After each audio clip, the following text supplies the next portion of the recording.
시편 147절 말씀을 찾으신 후에 봉독하겠습니다. 시편 147편입니다. 함께 이 시간 봉독합니다. 할렐루야, 우리 하나님을 찬양하는 일이 선함이요 찬송하는 일이 아름답고 마땅하도다. 야훼께서 예루살렘을 세우시며 이스라엘의 흩어진 자들을 모으시며 상심한 자들을 고치시며 그들의 상처를 싸매시는도다. 그가 별들의 수요를 세시고 그것들을 다 이름대로 부르시는도다. 우리 주는 위대하시며 능력이 많으시며 그의 지혜가 무궁하시도다. 야훼께서 겸손한 자들은 붙드시고 악인들은 땅에 엎드러뜨리시는도다. 감사함으로 야훼께 노래하며 수금으로 야훼께 하나님께 찬양할지어다. 그가 구름으로 하늘을 덮으시며 땅을 위하여 비를 준비하시며 산에 풀이 자라게 하시며 들짐승과 우는 까마귀 새끼에게 먹을 것을 주시는도다. 야훼는 말의 힘이 세다 하여 기뻐하지 아니하시며 사람의 다리가 억세다 하여 기뻐하지 아니하시고 야훼는 자기를 경외하는 자들과 그의 인자하심을 바라는 자들을 기뻐하시는도다.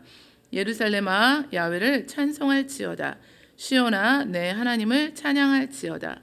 그가 내 문빗장을 견고히 하시고 내 가운데 있는 너의 자녀들에게 복을 주셨으며 내 경내를 평안하게 하시고 아름다운 밀로 너를 배불리시며 그의 명령을 땅에 보내시니 그의 말씀이 속히 달리는도다. 눈을 양털같이 내리시며 서리를 재같이 흩으시며 우박을 떡 부스러기 같이 뿌리시나니 누가 능히 그의 주의를 감당하리요. 그의 말씀을 보내사 그것들을 녹이시고 바람을 불게 하신즉 물이 흐르는도다. 그가 그의 말씀을 야곱에게 보이시며 그의 율례와 규례를 이스라엘에게 보이시는도다. 그는 어느 민족에게도 이와 같이 행하지 아니하셨나니 그들은 그의 법도를 알지 못하였도다. 할렐루야. 아멘. 할렐루야라는 제목을 두고 하나님 말씀 함께 나누시겠습니다.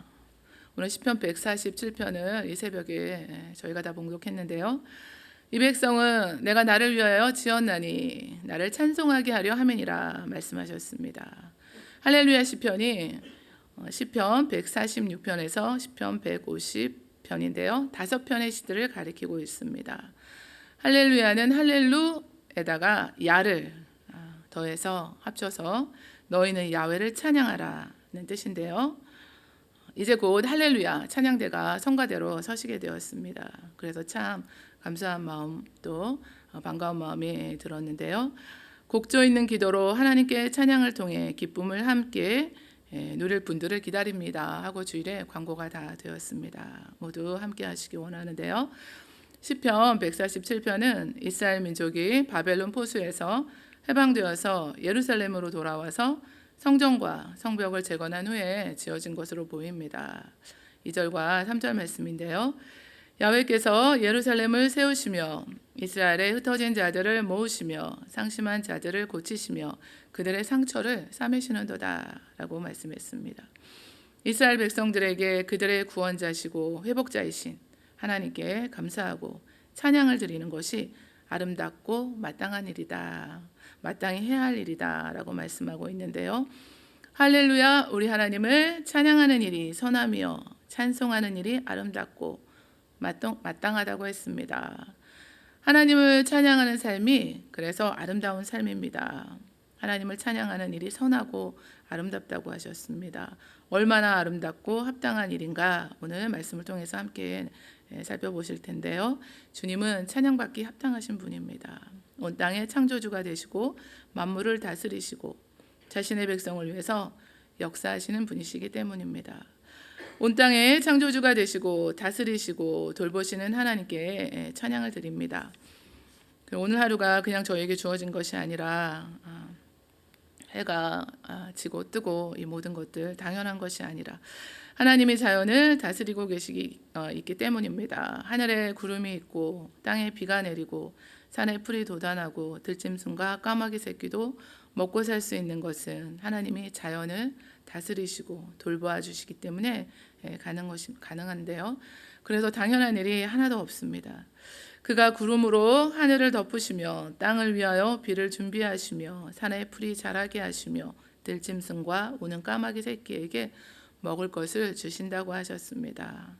가뭄이나 또 기근이나 어떤 자연재해가 있게 되면은 사람은 물론이고 들짐승까지도 먹이를 구할 수 없게 되고 기근에 허덕이고 굶게 되고 결국은 사망하게 되는데, 하나님께서 이런 모든 들짐승, 날짐승까지도 잊지 않고 먹이시는 분이십니다.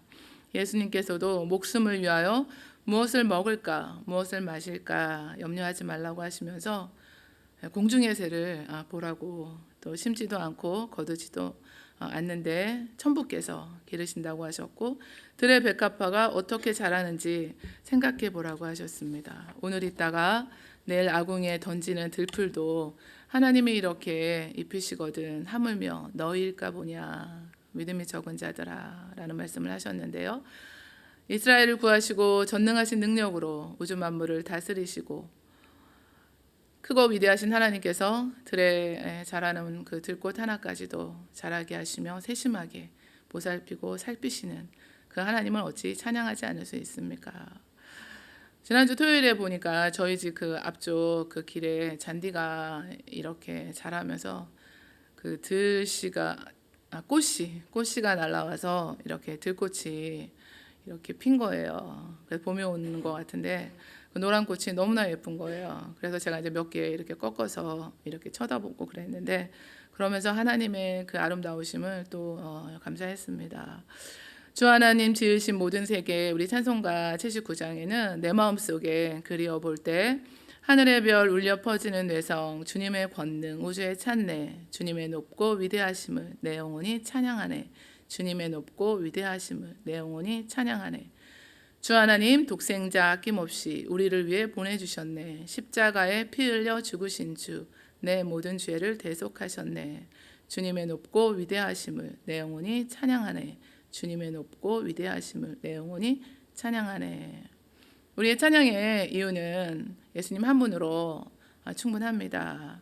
전에 어떤 책을 읽었는데 제목이 오래돼서 기억이 안 나는데 그분이 공원을 가셨나 봐요. 그래서 이렇게 앉아 있다가 이 하나님의 그 은혜에 너무나 하나님께 감사해서 어떻게 표현할까, 그러다 그 자리에서 엎드려서 하나님을 찬양했다, 그런 내용을 읽은 기억이 납니다. 우리가 하나님을 찬양하는 것은 시공간을 초월해서 어디서나 하실 수 있잖아요. 오늘도 하나님을 이제 저희가 새벽기도도 찬양으로 이렇게 하나님께 영광 돌리는데, 찬양 드릴 때 우리의 마음이, 우리의 영혼이 참된 기쁨을 또 누리게 됩니다. 성가대가 이제 이렇게 봉사하시면서, 성가대로 봉사하시면서 많은 간증들을 나누시고, 저도 전에 성가대 이제 오래 했거든요. 근데 찬양을 좋아하기 때문에 잘 하지는 못해도 은혜로 이제 했었는데, 듣는 분들도 은혜를 받으시지만 또 봉사하시면서 정말 큰 은혜를 본인들 자신들이 또 받으시게 됩니다. 오늘 시편은 바벨론 포로 생활로 인해서 이스라엘 백성들은 상심하였고 슬픔의 상처를 갖고 있었는데, 우리가 바벨론의 여러 강병 거기에 앉아서 시온을 기억하며 울었다고 했습니다.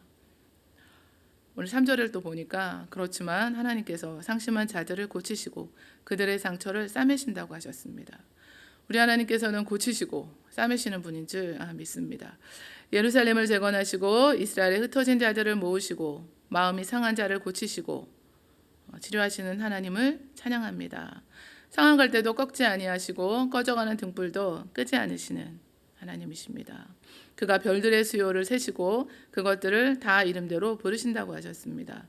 천문학자들이 망원경으로 이 초대형 망원경으로 별의 수요를 세어도 겨우 수억 개 정도라고 하는데요. 창조주 하나님께서 별들의 그 숫자를 다 세시고 각각의 별들에게 이름을 붙여 주시고 부르실 정도로 세심하고 인자하시고 자비하신 하나님이십니다. 별이라는 그 소재를 들어서 이제 말씀해주고 계시는데, 이스라엘 백성들이 별과 같이 매우 많아도 또 아주 멀리 흩어져 있어도 그들 한 사람 한 사람을 다 주관하시고 그들 모두에게 그 은혜와 자비를 베풀어 주신다는 말씀을 주고 있습니다. 이름을 부르신다는 것은 무엇을 나타낼까요? 관계성을 말하죠. 내가 너를 안다는 것입니다. 매우 특별하고 그리고 내 마음에 있다는 것을 말씀해 주고 있는데요. 보살펴 주시고 함께 하신다는 것을 말씀해 주고 있습니다. 삭개오는 예수님을 보고 싶었지만 키가 작고 사람이 많아서 볼 수 없으니까 예수님을 보기 위해서 돌 무화과 나무에 올라갔습니다. 예수님께서는 그곳에 이르시자 삭개오를 쳐다보시고 이름을 불러주셨어요. 삭개오야, 내려오라. 우리 한 사람 한 사람을 다 주관하시고 또 다스리시며 우리에게 그 사랑과 은혜를 베푸시는 하나님께서 우리 한 사람 한 사람의 이름을 다 이처럼 불러주시는 것입니다. 우리가 하나님과 주님과 어떤 관계인지 주님의 생명으로 우리를 값주고 사신 그래서 예수님 자리 그러시잖아요. 그럼 우리는 어떻게 찬양을 드려야 할까요? 감사함으로 야훼께 노래하며 수금으로 하나님을 찬양할지어다. 오늘 말씀하셨는데요. 마음으로부터 감사로 기쁨으로 하나님을 찬양해야 함을 나타내고 있습니다. 다윗은 그의 시편에서 하나님이여 내 마음을 정하였사오니 내가 노래하며 나의 마음을 다하여 찬양하리로다. 야훼여 내가 만민 중에서 주께 감사하고 문 나라 중에서 주를 찬양한다고 했습니다. 하나님께서 베풀어 주신 모든 은혜를 마음 깊이 감사하고 그 은혜를 기억하며 찬양을 드릴 때 하나님의 그 풍성하신 그 은혜가 또 우리 가운데 내려와서 우리의 마음 또한 만족하게 되고 충만하게 되고 우리 삶의 그 모든 어두운 것들이 또 떠나가게 되고 하나님의 하실 일들을 소망하게 됩니다. 그가 내 문빗장을 견고히 하시고 내 가운데 있는 너의 자녀들에게 복을 주셨으며 경내를 평안하게 하셨다고 하셨습니다. 빗장은 문이 열리지 않도록 이거 걸어놓는 거잖아요. 그래서 고정시키는 막대기를 가리키는데요. 당시의 전투는 성을 함락시키려면 성문을 뚫고 안으로 들어가야 했습니다. 그렇지 않으면은 그 방법이 이제 성벽을 기어 올라가서 성을 점령해야 하는데 성벽을 통해서 성 안으로 들어가려는 그 방법이 제일 좋으니까 그렇게 해야 심각한 피해가 없기 때문에 대부분 성문을 부수고 성을 점령하려고 했습니다. 그렇기 때문에 이 성문과 또 그것을 지탱하는 그 빗장은 중요했습니다. 빗장이 튼튼해야 무엇보다 성을 지키기 때문이었습니다. 그러나 아무리 견고한 성이라 할지라도 결코 함락되지 않았던 성은 없었습니다. 이스라엘도 당시 난공불락의 요새로 여겨졌던 여리고성을 점령했습니다. 예루살렘 성 또한 무너졌습니다. 인간이 만들어 놓은 성벽의 한계를 보여주고 있습니다. 그런데 하나님께서 문빗장을 견고히 하고 또 경내를 평안케 하신 성은 무너지지 않습니다. 이방인들이 침입하지 못하도록 하나님이 지켜주시기 때문입니다. 하나님께서 지키시고 함께 하시는 성은 수많은 파수꾼들로 둘러싸인 성보다 더욱 안전하며 든든합니다. 이 하나님을 우리가 찬양하고 높여드리는 것입니다. 하나님께서 우리의 가정을 지켜주시고 우리의 교회를 지켜주시고 나라를 지켜주시기 때문입니다. 파란만장한 삶을 살았던 다윗은 하나님께 감사 찬양을 드리는데요. 그래서 시편에 정말 그 거의 과반수를 이 다윗이 또 노래했는데요.